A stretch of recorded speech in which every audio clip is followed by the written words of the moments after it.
Wala po akong kalipay nga sa mga usapan nagkita-kita na sa karon sa fellowship sa New York.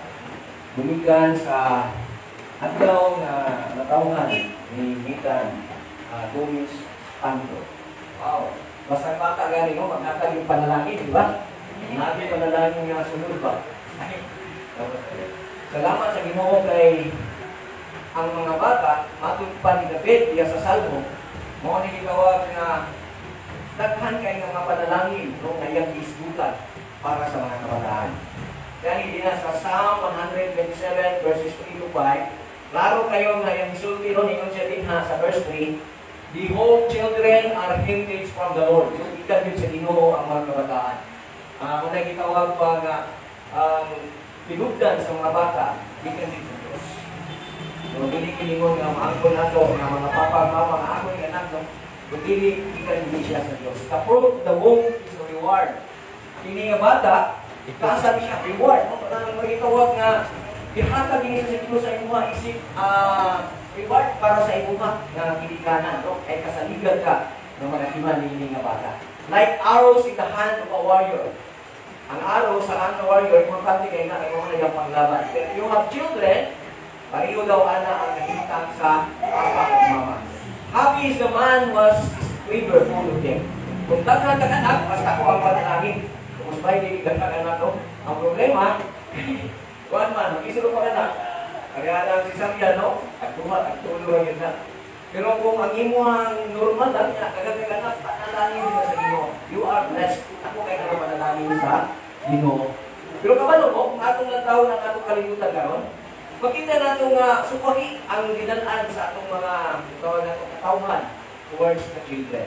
Gani, last week lang, balitaan natin sa Turin, natong 12 years old na bata na babae, bisita na siya, bisita na siguro siya, nangindi siya mama, kung niya, pagkakong niya dito, kaparitihan magito niya na lugar, patong paong ba? Agaw, no? Wala ko rin sa balay. Nakita nila dito na dami sa sagutan na wala na siya isapon sa ubus, luwaan lang ang dilim, patay na. Grabe, no? Kung niya doon na na-update ko sa Facebook doon, na na-suspect ang mga PNP karon, upat kataong na mga parinting ako sa babae. Ilan yung nagkana. Ang katotang isaligan nato ang kadugo, noon na po ang yan sa usahan na. Gani karon naaman ni ibang atong organisasyon para sa Children's Ministries Network, sa mga membro ko din ang mga organisasyon. Grabe kayo ang ilang papamuhan karon diya sa Samal. Kaya ang Samal, hotspot kayo siya sa e-posik, kanang posik, kanang online sexual exploitation for children. Kanang mga bata ba nga, ang nagbuhan mismo ilang ilikanan, ibigyan nila naman sa internet. Mabuod nila tubangan sa Amerikano. Kaya manay sila kaso, pero Cebuana, Palawan, inana ka pa. Grabe no. Own parents, nagkanalakpan. Gano'n man na, nasurveillance na siya tungkol kay partner ng Pilipinas sa Amerika, no? Ang Amerika, ang FBI, iba kayo, iba na nila nga, uy, ang Pilipinas, gusto nila nga ito mga tao sa Amerika. Asa niya dapat, ang dapat mga piligan, pagkahuban sa aman. Kaya na naman, may ano na, matulis nila, asa niya ang ilahan, ginabayaran. Ay, kagasama niya sa Davao, Philippines, o pinutla ng mga taga-PNP ko din eh. So, monitor, pati ang NGO, ang Philippine Children's Ministries Network, nagkakapag din sila na awareness, no? Na mga tao, makabalo sila, na tulungan natin mga internet na kape, na nasa balay, yan ay masulugan ng mga bata, pakalugan na, bantayan natin na, kaya naman, pasik ang mga bata, kipamalik yan. Through online sexual exploitation ang tawagan. Grabe, no?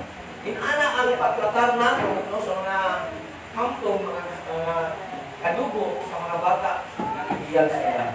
So, wakit kayo no, sa tubuhan ni Jesus, nga matong imong ihemlo, na sa dirhang ang mga gilikanan sa panahon ni Jesus, kita sa Mark chapter 10, verses 13 to 15, nga mga gilikanan, dala-dala nila ilang mga anak, tungkol kay nanunggan nila na si Jesus, niyaan diha, niyaan ang ibaraha. Bitbit nila ilang mga anak, kay gusto nila sa ilang purpose, to let Jesus bless their children. No, ang makuhaan ang ilang mga anak ni Jesus. Kung sa dihang itungkol sila ng Jesus, ang mga disciples ni Jesus, mga bodyguard, no? Napalikod mo na, mga bodyguard ba? Kung nila, itungkol, ibising kami si Jesus, nagkanagayatiman. Kung tanong nila sa mga disciples, kung sino yun mo, among pamuha ng anak, gusto ko sa mga bata. Wala mo sino pa sa mga disciples, ayaw na, kay busy na kay Jesus. Mura mo kay siya doon na, no? Kaya na kung panahon na sa panahon na ito, baka awili siya, di ka kadoon, basta-basta. Kaya na yung mga bodyguard. Sa time po ni Jesus, ang disciples, mura mo mga bodyguard, mga people strange, so nabisita ni Jesus. Pero sa daganundan na ni Jesus, bakit mo sa Biblia, Jesus was indignant. Grabe, no? Ganang word ka nga indignant sa English. Sa Bisaya ka na, perting nakasakula. Kung sa kuhan pag-isapot niya si Jesus, kaya ano man, ingon si Jesus, let the little children come to me. Grabe, no? Ayaw niyo pumuli ang mga bata. Nakakabigisa sa mga bata. Hindi na niya ka-welcome ang mga bata. Napagin siya isumpay, for of such is the kingdom. For of such belongs the kingdom of God. Ang mga kabataan, they are bound for heaven. Nga naman, tungkol kaya ang mga bata, doon na siya kinaiya, sa mga kinaiya, nga langit doon, ng mga tao nga citizens of heaven. Nga naman, makita na sa mga bata, nga doon na sila wala may nagtulog, nga, dali lang kayo sila makapasay, kanang number one, nga, kanang forgiveness, kanang forgiving spirit, nga sa bata, hindi nato na matulog ba? No? Bisan ako, no, nga, nata na nalagat, hindi ko sa Ginoo, pero kana nga, one sa bata, attitude sa bata, nga, forgiving in spirits, disturb kayo na sumugod. Kung Mrs. Omna, mag-away yung mga bata, maglamanay ng mga parent, no, kaya yung estudyante, kung yan ang mga bata, pag-usay ni mo, nakabito na, nagulat na, ang mga parent nga giusay ni mo, away ng yapon, lumot ni yapon. Patawanan kayo, no? Pakita na ito bang ang bata, okay na sila ha, kalimutan na ito, forget. Pero, parents, cannot forget, they can forgive. Matang pa ni Mami sa News 80, ingo ba siya, I can forgive. But trust is not there. Tingnan mo si Mami ba? Dali naman pa-forgive. Pero, ang pagsalig, muna isod na. Tingnan ka mo salig ba, no? Sa una, maka-open up ka sa inyong friend na, may problema. Nakikichismis man ka. Kung talagutan ni mo, kuya, nagay mo pasaylo. Yes, pasaylo ka na ka. Pero tingnan niyo kung open up din mo. Tingnan mo man, wala mo salig. Grabe, no? Inaana ang pinaya sa bata, wala na kayo si Jesus. Ayaw sila pugin nga naman, ang ginarihan sa Diyos ay sama ng ining mga bata, nari ang pinaya sa mga tao nga citizens of heaven. Nga, kung sa'y kinaiya, makakita natin sa bata karon, mo na ilang kinaiya. Pero magsapot, di ba? May sapot. Pero ayun lang sa lubi ang adlaw sa iyong kasapot. Mo na yung sa lubi, no? Pero kita, inukikpat ang pagkawayan. Pag hindi mamatay, isa pa. O nagkasap ko, o na ang atong kinaiya. Kaya nang kayo ba, no? Pero kung saan kinaiya ang gusto ni Jesus, ang gusto niya na may sama ka sa mga bata. O na nga, ganahan kay siya kung doon ay bata na kudul sa iya. Ikasama niya yung mga disciples, sino siya, let them come. Ayaw sila pumili. Yan ang yung kasama kay Smoker. Pero kung meron na itong nagwal sa ito sa sila, labay nito mga maligyan ito. Inaana mo na kasama ang inibati. Inaano ka ninyo? So, lakton ka pagkasulti, ipasunod ang mga ginikanan, bringing your children, and Jesus bless them. Wow, buta no? Buta. Kapag na ito nga panahon, nga actually na ito nga manuaman si Jesus, and Jesus bless the children. Oh, what a proud parents. Nindot kayo, bringing your child from Jesus, praying si Jesus, bless niya mga kabataan. Hindi ako, higit yun nila malimtan sa pinilang kinabuli. Wow. Grabe yung bahay.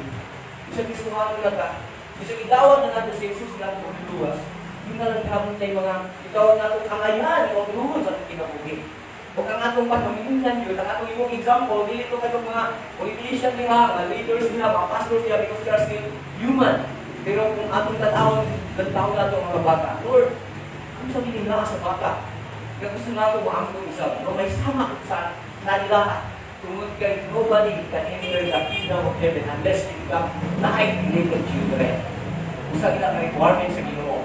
May sama kita sa mga bata, pagsunod na ito, ako'y kinahanglan ng atong inaya, pati yung nasa bata, aron makasunod ka sa ginabihan sa langit. Pero hindi mo na pasabas na mabawitaw na dapat natin sa yuta because God is not yet paying sa atong kinabuli. Nag-mold pa siya sa atong kinabuli. Ginamulot pa kanya, nagbukan pa kanya, wala nyo na tayo mga problema, mga babot, gano'n man. Diyan tama, bakit? No? Diyan tama kat-on, na isa na remind na, Lord, Dapat magkayo, pero sama sa bata, anyang ko pasahin. Pasahin daw ng binata. Kung kayo kong binata, dilit na ako lang dinundugan pa. Dilit na ako magdunod sa aking kasintas. Nindot kayo na nag-desire sa pagkilabot. Kung kayo katawa, we are reminded, no? Katong na parents na nagdala o mga bata, nagduot kay Jesus. Karoon pag naadlaw, ika 1 year old ni Nathan, Gomis, Espanto. Kala ko Gomis eh, Gomis na ko. Hindi wala ko ng Gomis. Kay, grabe no, wapo mo kayo kapilito. Ang Espanto, wapo ko, artista ko na. Artista ko kayo ba, no? Si Nathan, ika 1 year na karoon, kunya, nadakong siya sa Anglikanan, kay Jesus, no? Para ihanag sa ang buhay na Diyos. Salamat sa Ginoo. Wow. 1 year old, nanugod na yun sa akong partner niya, Koreano. Nagkakapinay na pastor, 56 na pas, tingin siya. Ako, 57. Pero, wait a minute. What year are you born? Ano po, 1966. Yung siya ako po, 1966, medicine. But why you said 57? Because in Korea, you are born, you are already 1 year old. In Korea. So, 1 year old, 57 siya, pareho namin ko eh. Naku, ano kayo na? Niya bata kasi gagawin na ako. Wala yun na kayo. Sinaw kayo mga naong grabe ni Koreano Buddhist, no? Taan ako, Lord, inala ko lang ako Buddhist, pero Pilipino man ko. Itagalog mga. Salamat sa Ginoo, kay ni Arili karon ang ginikanan ni Nathan, si Pastor Ronnie o si Carla. Kung ngayon sila sa tubangan na magpindog, no? Si Pastor Ronnie o si Ma'am Carla. Tubangan si Nathan. Nathan Gomis Espanto. Lagi na Gomis. Sayang kaya kung mabili doon. Okay, mamagtala ko sa Giligana, no? Inyo habang itugyan, no? Ihala si Nathan, diya sa Ginoo. Karong nga hapon. Okay, salamat, no? Ito ang nila, yes. Karon, ang sulat na pamukana, hanggang mamumudawa sa inyong responsibilidad, isip Giliganan. Ang responsibilidad sa ginikanan mo ang pagmatuto, ginitan, sa pulong sa Ginoo, no? Pagmatuto, magpasabot, pag-remind sa iya in public and in private, no? In public, sa siwahan, dalawang din siya dito, i-practice siya, kunya, ibiya siya, gamay mo siya, magdukong sa Diyos, samtang siya nagkakaroon. Kita, no? Oo, anda ba mo, Carla and Romy? Yes. Kapano mo, hindi lang si Carla at si Ronnie ang mahalan sa Ginoo. Nagtatlo sila ang panabang, no? Sa ilang responsibilidad na kinadugan gamit. Ako kayo ng responsibilidad, ang pag-iyan ng ilan.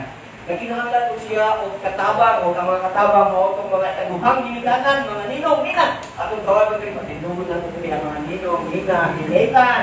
Kaya musaad ko sa Ginoo karon kasama sa parents ni Nathan, si Ronnie, si Carla, ilang kong buhaton ilang responsibilidad nga muhiya, no, matutok every opportunity na ihatag sa Ginoo, handang na magpatuto ni Nathan samtang siya magatubo physically and spiritually. Handang mo?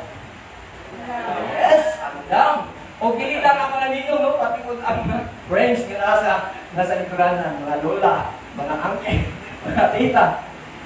Apil po lang tanan. So, kita tanan, manindot ta, ang lula po, putito, o niya, ampo katanong sa Ginoo, uban kanako sa paghalat ni Nathan. Kaya kitang tanan, doon ay responsibilidad sa pag-iyan ni Nathan sa iyang pagkapo. Liha sa trasyak sa Ginoo. Mag-ampo ka. Ginoo na ko among kalipay, nining adlaw, gabiin, si Pastor Rolly o si Carla, ilahang gidala si Nathan, dinhi sa inyong balay ang buanan aron ihalad nga nakalimukan si Nathan Gomis Espanto. Salamat Ginoo sa ilahang imuha nga diin nagasurrender na kanimo Lord na kung wala ikaw dili nila kaya kini nga responsibilidad. Nanginahanglan sila sa imong panabang. Uban sa mga ninong o ninang nagyalindi karon nagatindog uban pud sa likuran ni Nathan nga sila usab andam sa paghatag sa ilang panahon, sa ilang panalapit na baging, sa pagtabang aron si Nathan magdako nga matulog sa Diyos. Ug karon, Nathan Gomis Espanto, ihalad ko ikaw sa Diyos Amahan, sa ngalan ni Jesus, Amen and Amen. Palakpakan nato ang Ginoo.